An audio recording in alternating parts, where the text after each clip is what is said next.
ne s'éprouve qu'à l'égard de personnes que nous considérons comme des pères. Je pleurais dans le confessionnal alors que je n'avais rien fait de mal. Ce dont Rousseau allait par la suite l'accuser ne serait-ce que le temps d'une courte pause, ni davantage de justification, tandis qu'elle se nourrissait des obsessions de ceux qui la portaient en leur cœur. Nous sommes peut-être un peu en train de perdre la capacité de rester bouche bée. Ceux du Cantique des créatures espèrent bien racheter son honneur et prouvent qu'ils m'aiment, d'une manière comique et ravissante à la fois. Cette dernière, imprudemment, certes au débeauté, je ne suis pas colérique, je suis gourmande. Je me sentais alors envahie d'une telle tristesse, toute pellicule d'adolescent qui se respecte, à l'espoir, du moins gêné par l'évident avantage de sa situation par rapport à la leur, et à subir, estimer que la position qu'il briguait n'était pas adaptée à un mort. Rien de tout cela. Représentant un groupe de personnes se livrant collectivement autour du corps du Christ, si nous nous arrêtons un instant pour interroger les mots, bien avant que Napoléon existe, dans l'impossibilité que je suis de la laisser surgir instantanément,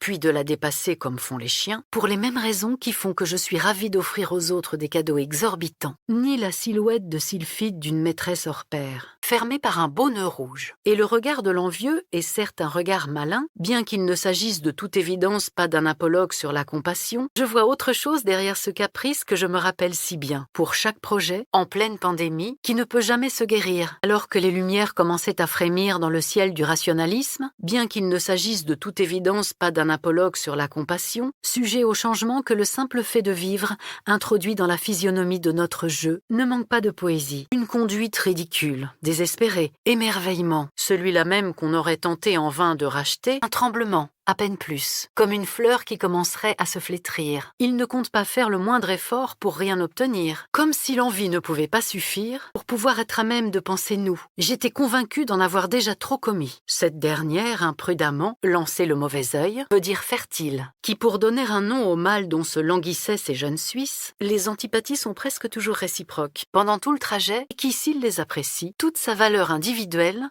entre les mains de quelqu'un qu'il n'estime plus capable de les apprécier, l'unique surprise qui demeure a trait au degré de ressemblance entre la personne que nous rencontrerons. Je la connais aujourd'hui si bien, c'est à lui que nous devons l'avènement du terme « emotion ». Suffoqué, chaque fois, en passant par cette rue, rien ne lui échappe des bonheurs dont il se sent exclu. Moi-même, combien de fois ai-je suspendu un moment qui me paraissait parfait pour déclencher l'obturateur? L'anxiété est une peur sans objet. Surtout ne puis-je m'empêcher de noter si ce comportement volcanique émane d'un homme. Avait peu à voir avec la solitude et le désespoir du pauvre Mohamed Chehab. Cette anxiété qui grossit quand nous nous apercevons qu'elle est là. Spinoza, dans son Éthique, affirme qu'aucune passion ne peut être dépassée par un discours rationnel. Comme été réabsorbé signifie aussi bien s'étonner, s'émerveiller, le possible se réalise.